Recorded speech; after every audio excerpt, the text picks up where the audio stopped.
ধর্ম প্রজ্জিত কৈতবত্র পরম নির্মৎসরানং সতাং।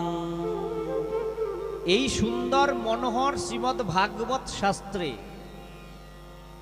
সর্বশ্রেষ্ঠ ধর্ম পরম ধর্ম নিরূপিত হয়েছে। ধর্ম শব্দকে এখানে পরম বলা হলো। একটি ধর্ম আর একটি পরম ধর্ম। পৃথিবীতে যাহা কিছু ধর্ম নামে চলে, ভাগবত কহে তাহা পরিপূর্ণ ছলে। সব কিছুর মধ্যে একটা ছলনা রয়েছে, ছল রয়েছে, স্বার্থ সিদ্ধি রয়েছে, কিন্তু ভাগবত শাস্ত্রে ওই সুযোগ দেয়নি। স্বার্থ সিদ্ধি করার জায়গা ভাগবত দিচ্ছেন না। কামীগণের যত ধরনের ছল চাতুরি রয়েছে, ধর্মের নৈপথ্যে আড়ালে থেকে ব্যপদেশে ধর্মকে